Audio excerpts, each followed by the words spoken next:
Okay, welcome back. This is Christopher Tarantola. We are playing Kerbal Space Program, Reach for the Stars.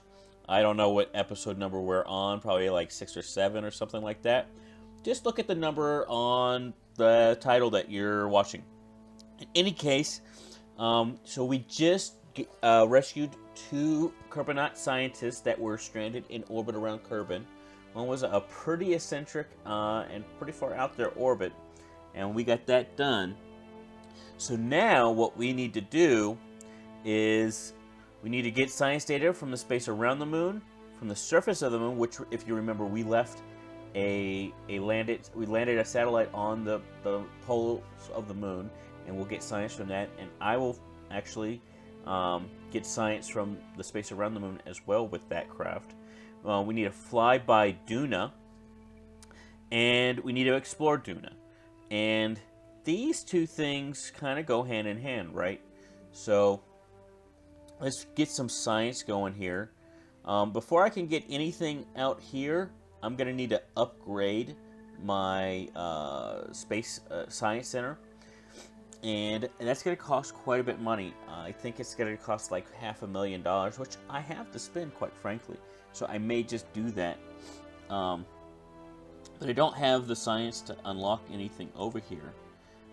This would be nice, because if I unlocked that and this, then I would really be able to start doing the 2.5 meter rockets. But we don't quite need that yet. And I do want to get this Airstream protective shield. That would be nice to have. Another nice thing to have would be this advanced inline stabilizer. In fact, this is probably more important than that, because this affects us going through the atmosphere, but this gives us control for that and for in space. It also gives us a really handy Mark I lander can. It also gives us some monopropellant and some RCS thruster blocks. And those will come in handy too, particularly if we do any more rescue or rendezvous missions. So I think I'm going to go for this one first, even though I was originally planning to go for that one first. So we're going to buy that, leave, and then how much... Oh, I needed to right-click, Chris. Right-click, there we go. Upgrade 451. I can afford that, so I'm going to do that. Bam, done. I don't need to upgrade that. Do I need to upgrade this? If I upgraded that, it would up my vessel weight and vessel size to unlimited. And what else? If we upgraded this, which is more than we can afford, it would let us do unlimited parts and custom action groups. Not that I can afford it, but I don't need that quite yet anyway. I think this is just going to give us unlimited Kerbals. We don't need to worry about that. I'm not building any space planes quite yet, so I'm not worried about this. So I'm just going to leave it at that and, you know, move on. I don't know. Maybe not. Maybe I should go ahead and upgrade this. We've got to get that done anyway. Might as well get it done now. So I went ahead and upgraded the launch pad. We still got 303, which is going to be more than enough to accomplish the contracts that we have for the moment. Okay, so what we are going to build is we are going to build a satellite, or a space probe to be a little bit more exact, but it is going to be a satellite as well. But it's not going to be a satellite, it's going to be a lander. We're going to build a space probe to go and to fly by Duna and to land on Duna. That is my goal. Okay? So to get to Duna, we're going to need quite a bit of Delta V. I'm thinking we're going to need something on the order of, what, I don't know, 9,000 meters per second. So let's see if we can't figure out how to do this with extreme efficiency. Okay, so first we need a probe core. That's always important. Sorry for the crack in my voice. That was kind of awful. We're just going to stick a little bit of a fuel tank on there. Before we do that, though, we got to get some batteries on this sucker. I'm going to put 2 batteries on there. Put 1, maybe 2 Oscar B tanks. and we're going to go with the little spark engine. Let's see what that gets us. That gets us 2600 delta V in a very small package. Now it's not going to be quite that much because we got to load it up with science, right? So we're going to need, I'm going to put one of these on there. I'm not going to put it on that thing. I'm just going to stick it right here. I'm actually going to have it point away.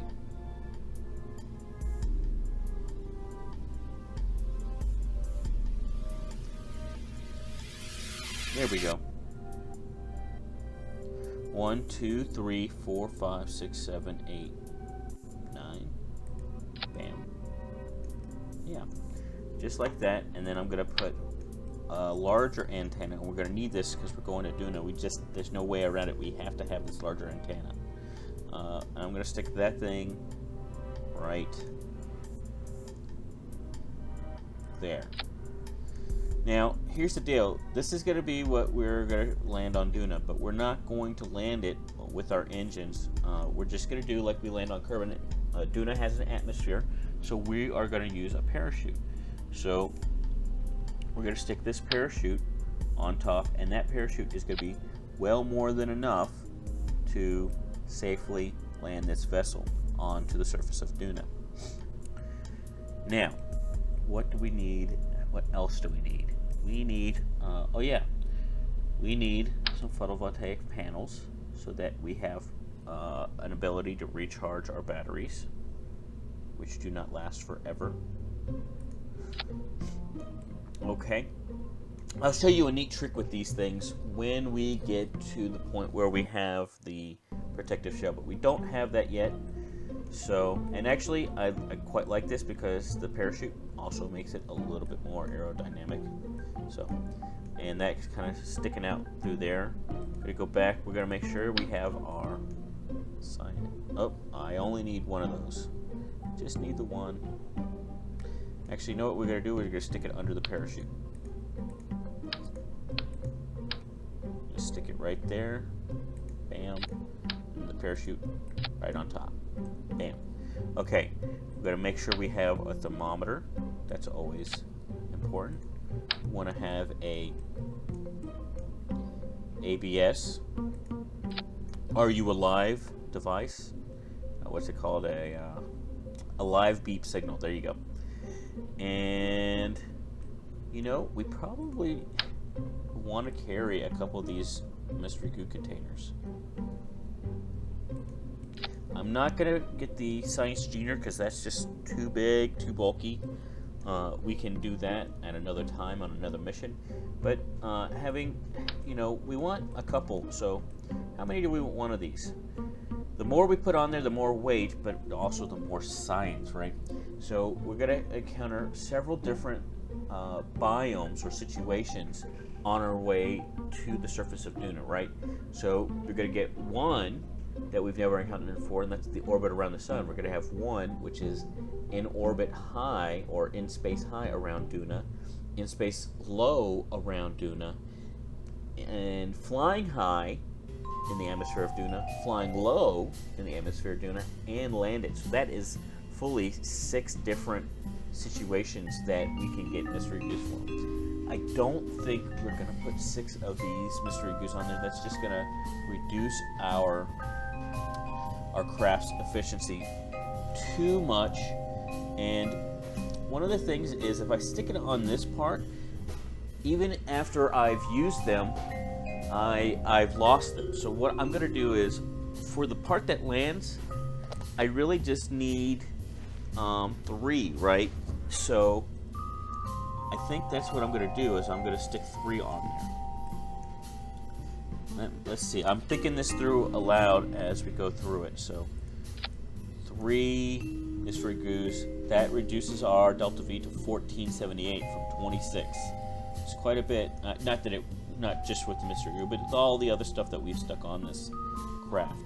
I don't know. We could be maybe a little bit more efficient with these photovoltaic panels. I don't know how much of a difference. That's 1497 versus 1478. I don't think that is that big of a difference. I mean, 20 meters is 20 meters, but yeah, we'll just leave it at 8, I think. So there's that. I'm not gonna put any landing legs on this because honestly I don't care if it lands upright or not, as long as it lands safely. So the next thing we need to do is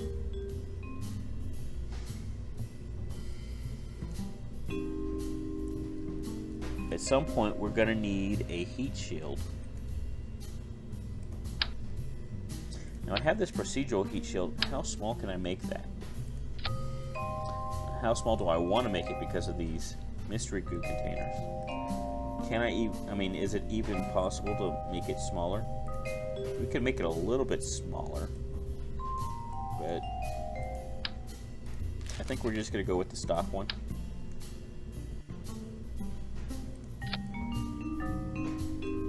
Right? And we can make the jettison staged. So what the problem with that though is this heat shield is on the wrong side of my engine here, right? So one of the things I need to think about, which I didn't, is we don't need this. We don't need that until to go into the atmosphere. So this can be the bottom of our ship. Oh. Okay, I didn't think about this, so we need to redesign this thing a little bit. Alright. So we have that. We gotta have one of these. Just one.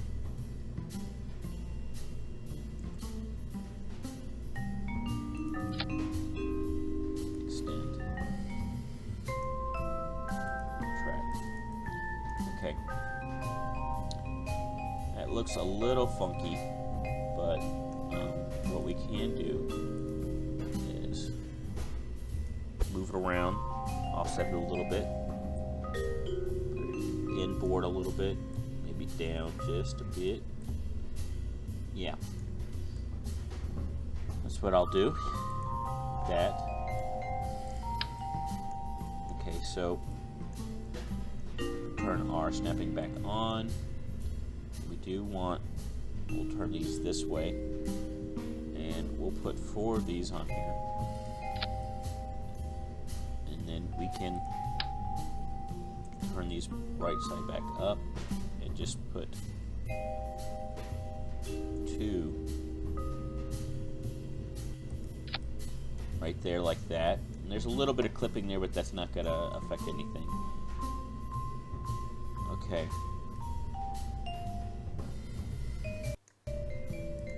Where should these mystery goos go? Can they be it? What I'd love to do is actually attach them to the heat shield, but I don't think that's going to work.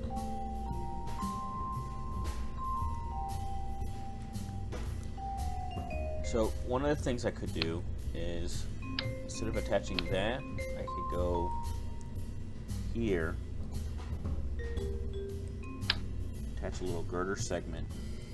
Later on, we get smaller girder segments, and that would make sense. This is such a huge thing that, no, not going to do that. Not going to do that. That wouldn't be prudent. Okay. So how am I going to do this? How am I going to make this happen?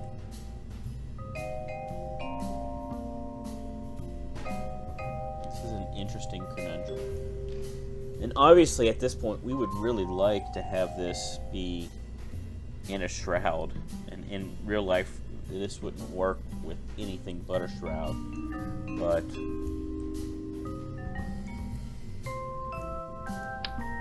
and I can stick them right there, but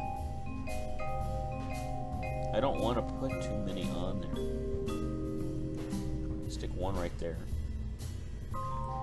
You know, we do want it to be radially symmetrical, otherwise it's going to really throw our craft off, and that's not cool beans. You know, one of the things that we're going to have on here, give us a little bit of space. We don't have to have that on there because we have the bigger one now. It's an inline reaction wheel. don't think we need that, though. You know, I'm going to put it on there because if this is not aerodynamically stable, having that inline reaction wheel is going to be a big help, though it will also be a big drain on our battery. And that will give me good solid room to put actually 4 of these on here. Right? And what I'm going to do is I'm going to go ahead and I'm going to quote unquote cheat a little bit and move them inboard a little bit.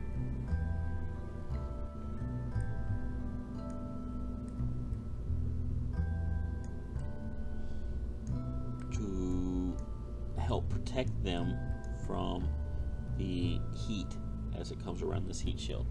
This heat shield ought to do better than in our last endeavor, simply because it is actually wider than everything versus a little bit smaller than everything. I mean, last one we had things sticking out here, right? And so as the thing comes around, it should help us. Okay, so there's that. Not sure we're going to go with this anymore. We put a stack decoupler on this, and then we can just have one of these. That gives us 1703. Now, if we had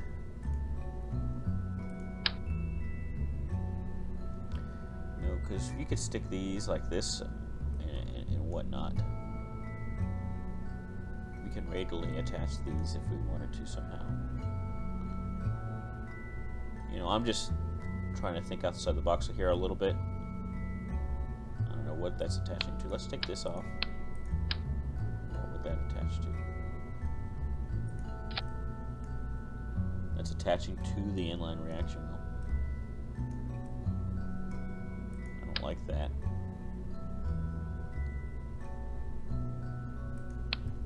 What if we...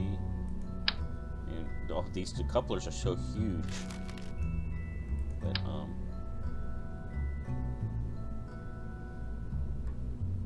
what if we had just attached those straight to the heat shield? Notice how if I have really 2 little attachment points for this heat shield. If I do it on that one, it'll put a shroud around the heat shield. If I do it here, it will not.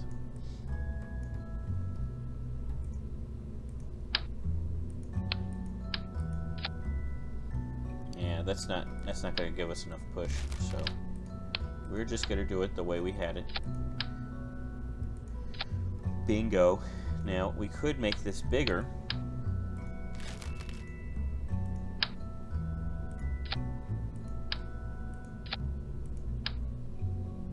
Push this up a little bit. That gives us 26. And one of the things I'd want at this point would be an advanced inline reaction wheel. That's acceptable there. Right, so we actually have 2 reaction wheels right next to each other. No way to close this off, so when it goes up through the atmosphere, it's literally going to have this extra drag from the heat shield, which is awful and would never work in real life.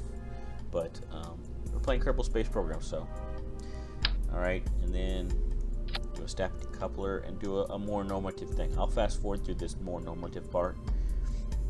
Really what I ought to do is I ought to save this once I build it, so I just have it.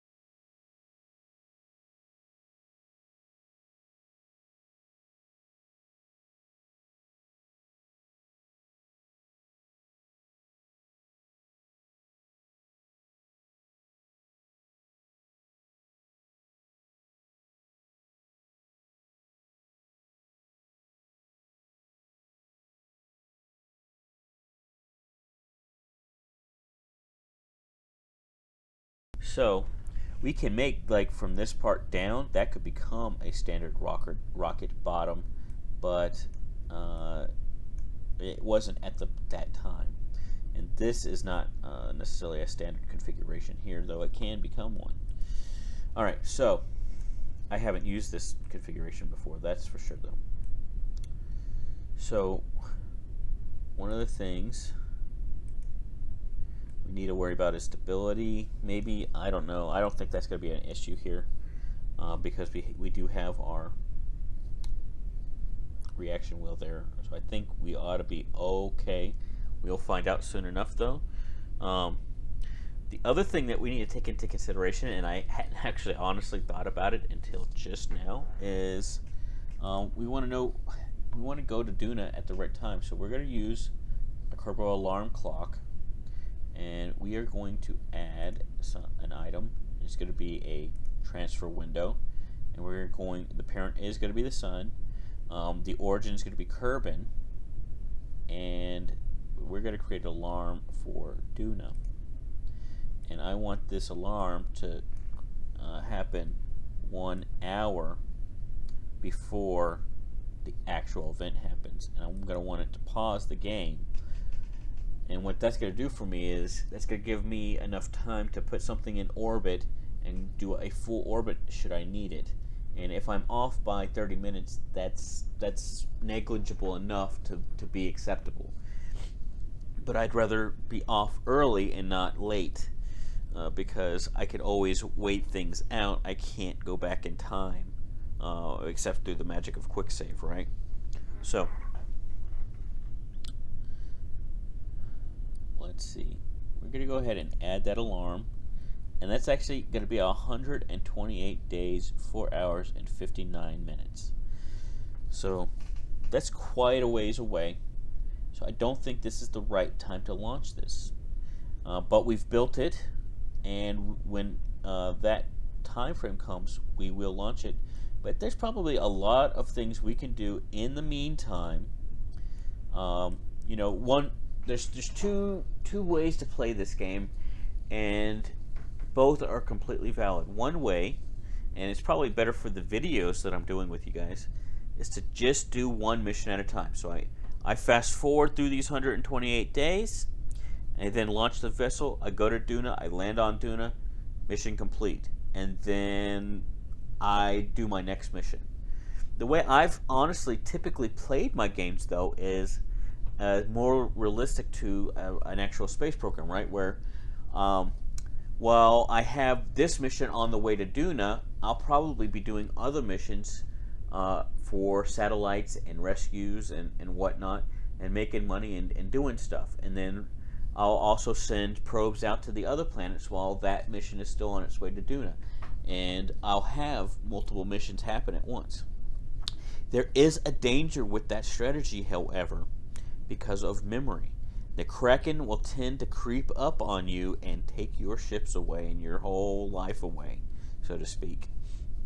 If you go that route, because it has a lot more vehicles and craft to keep up with, and that can strain your memory, and if you put too much on there, the Kraken will rear its ugly head. I mean, there are other reasons the Kraken shows up, but that is one of them for sure.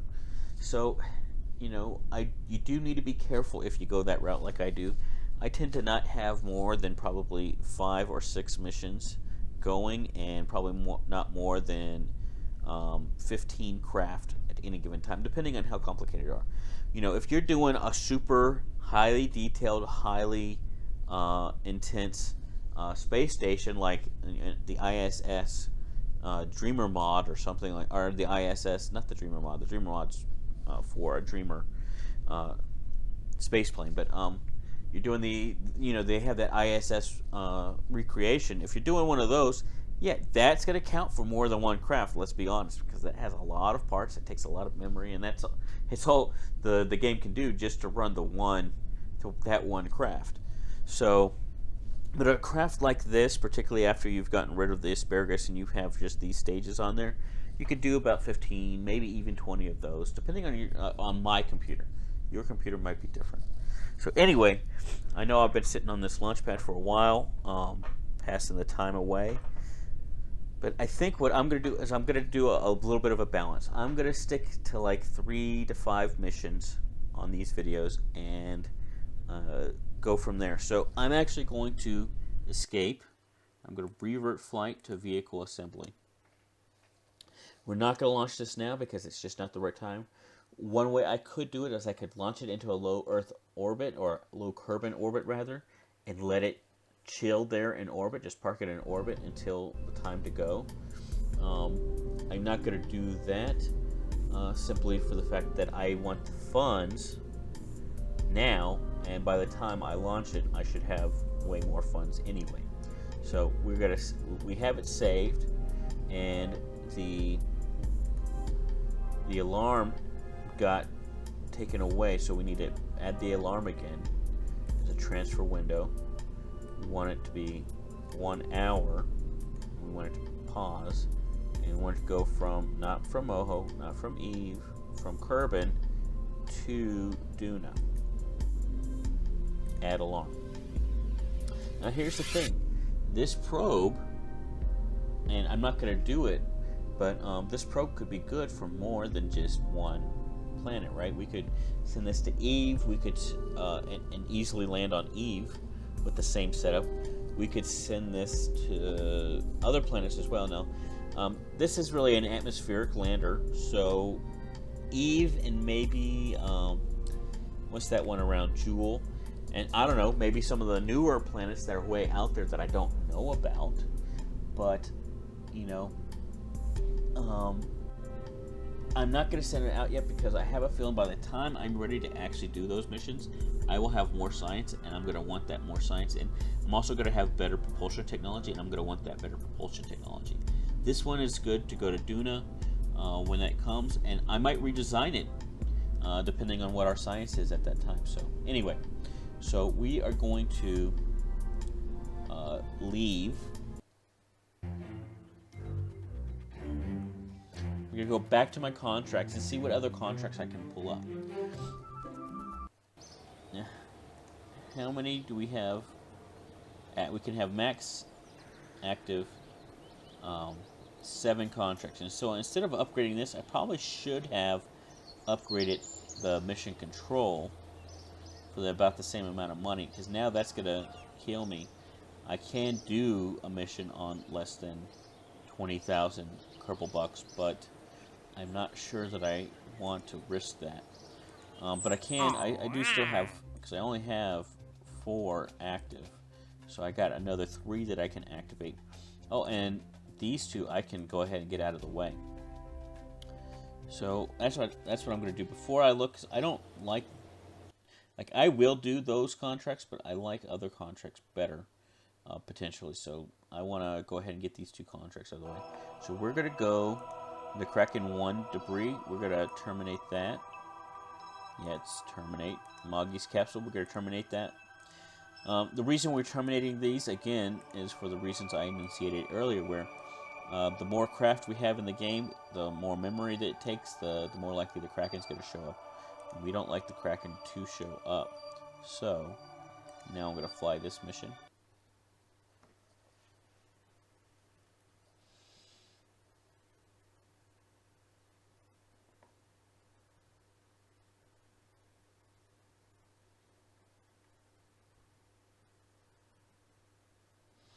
Alright, so we're on the surface. We are chilling here. I'm going to go ahead and put my SAS on. And I'm going to test the alive beep.